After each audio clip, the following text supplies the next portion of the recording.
4 tips to keep your New Year resolution.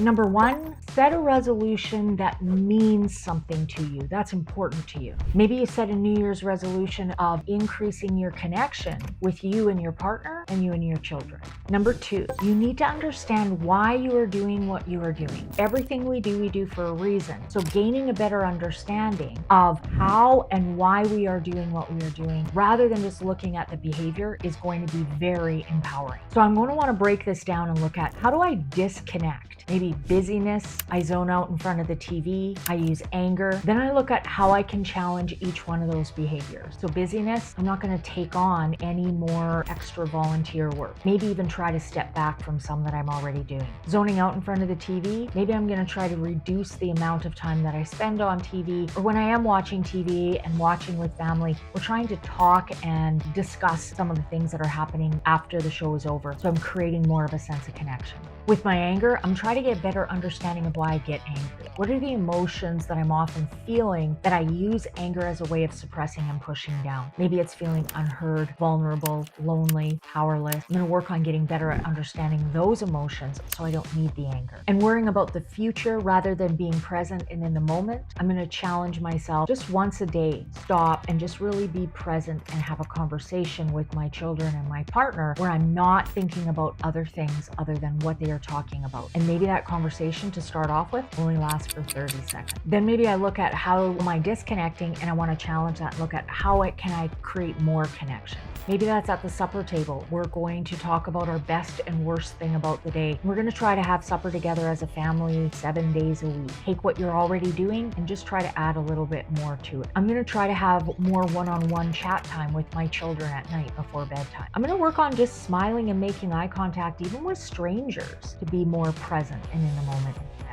Or maybe my partner and I decide that we're going to tell each other 1, 2, or 3 things that we appreciate that our partner did each day to create more of that sense of connection. Now, I'm not going to do all of these at once. It's way too much. But I pick one that I'm going to start with and practice. Third point to help you keep your New Year's resolution is to understand the importance of your core belief that is driving the behaviors that you are doing. That core belief is feeling not good enough, not important, not valued, or on a healthy end, feeling good enough, important, and valued. I'm a registered clinical counselor and also an author of the book Not Good Enough: Understanding Your Core Belief and Anxiety. And in my book, I go into great detail about that core belief and how it develops over your lifetime. If you want to learn more about how to challenge that core belief and feel more good enough, important, and valued, you might want to check out my book. Often the behaviors that create problems that are connected to anger, disconnect, impatience, those kind of things, they often reinforce and support not good enough, not important, not valued. So we need to look at our disconnect, why we're doing it. Is it reinforcing and supporting not good enough, not important, not valued? And how do we challenge that to reinforce and support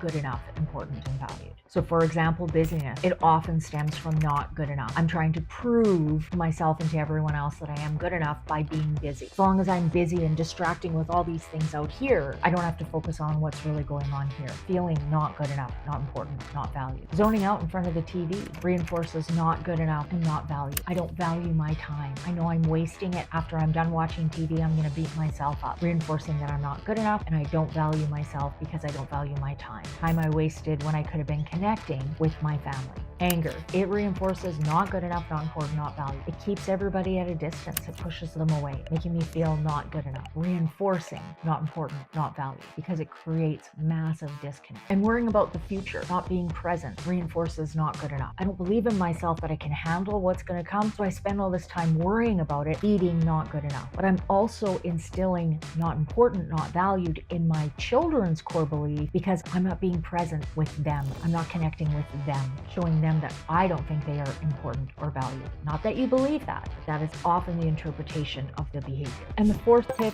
is trying to maintain the resolution all year rather than just till January 15th. So start with just one area of focus. Say you're going to work on not focusing on so much about what's happening and worrying about the future. You're just going to try to be more present and in the moment. So how are you going to do this? You're going to put the phone away once a day, maybe once a week, and just be present and in the moment with your kids or with your partner. You're going to ask them what their best thing or their worst thing about the day is. Have a conversation. Practice until that feels comfortable for you and your partner and your children. Once it feels normal, comfortable, then you can add another step to it. So you want to take that big goal of being more connected and break it down into small steps, and then also break it into a timeline. What's your goal for end of March? What's your goal for end of June? What's your goal for end of October? And then what's your goal for December 31st? Setting up small goals that are attainable throughout the year, where you're slowly building, is going to create an enormous amount of connection by the end of the year.